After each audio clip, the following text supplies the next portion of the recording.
sebut bahan bakar api neraka itu adalah manusia. Budak ni dia pergi terfaham macam tu. Bila Tuhan nak bakar orang tua-tua ni, Tuhan pergi ambil dulu budak-budak Tuhan bakar. Dia faham macam tu budak ni. Dia menangis.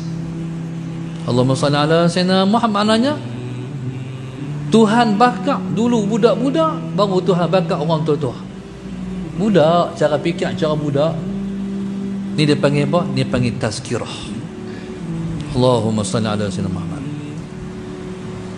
Satu masa satu orang sufi, iaitu kalau tak salah ingat Malik bin Dinar radhiyallahu taala anhu, dia keluar daripada rumah. Allahumma salli ala sayyidina Muhammad. Musim tu musim salji. Dia tengok langit salji ni, bila dia turun macam kita tengok dalam TV lah, dia turun. Hujan turun kita tak nampak. Haji salji kalau dia turun kita nampak. Bermutih dia turun.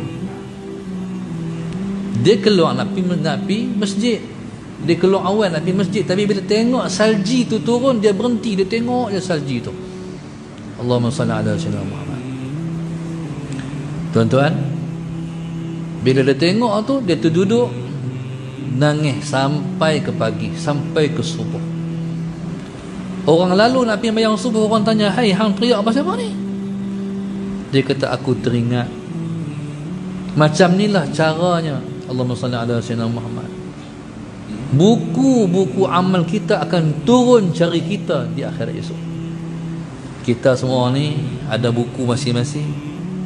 Buku ni mula ketika kita mula balik hari itu, umur 15. Mudah-mudahan buku ni penuh dengan kebajikan, kurang dengan kejahatan. Buku ni jahat yang kita buat pun masuk, besar que kita buat masuk, kecil que kita buat masuk. Faman ya'mal mithqala dzarratin khairan yarah wa man ya'mal mithqala dzarratin syarran yarah. Siapa yang buat kebajikan, siapa yang buat kejahatan sebesar zarrah saja. Sebesar zarrah ni macam mana?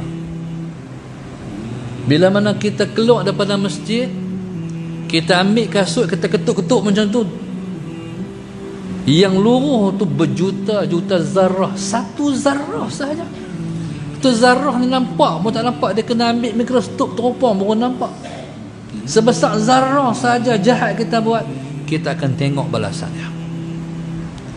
Sebesar zarrah saja baik yang kita buat, kita akan melihat balasannya.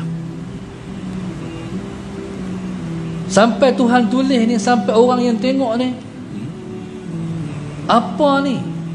La yughadiru saghiratan wala kabiratan illa ahsaha. Apa buku ni?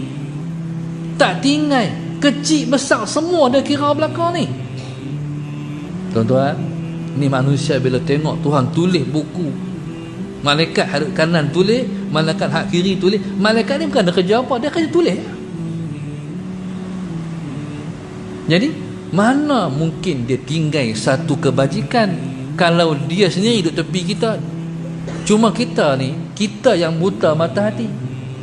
Bila mana kita buat jahat, kita tak perasan kata malaikat ni duduk ada sama ni. Kita duduk perasan kita seorang-seorang. Ni malaikat duduk sebelah kita, tengok kita tu buat apa. Dia boleh hilang rasa, tak berasa malaikat duduk tengok. Kita kalau kita buat jahat, ada orang duduk tengok. Saya nak tanya tuan-tuan, boleh buat ke? Tak boleh kan? Kenapa boleh buat malaikat duduk sebelah hak jahat duduk tengok ni? Hak ni bukan tengok saya, duduk tulis. Allahumma salli ala sayyidina Muhammad. Cuma malaikat ni tak masuk dalam satu tempat ya, jamban. Jamban tak masuk. Allahumma salli ala sayyidina. Sebab tu Sayyidina Abu Bakar As-Siddiq radhiyallahu ta'ala anhu bila nak masuk jamban, dia hampak kain sebai dia ni di luar untuk malaikat tu duduk. Sayyidina Abu Bakar macam nampak malaikat tu. Ni dia panggil melihat dengan mata hati. Kita yang tak melihat dengan mata hati. Allahumma salli ala sayyidina. Kalau kita buat baik, kita nak orang tahu kita buat baik. Pada kita rugilah orang tak tahu. Apa perlu orang tahu? Malaikat di sebelah tahu dan tulis. Jadi orang bila tengok buku tu, orang kata, mal, apa buku ni? La yughadiru saghiratan wala kabiratan illa ahsaha. Apa buku ni? Besar pun masuk, kecil pun masuk. Maka tuan subhanallah, Allahumma salli ala sayyidina Muhammad. Sebab tu orang beriman ialah orang yang perangai dia macam ni.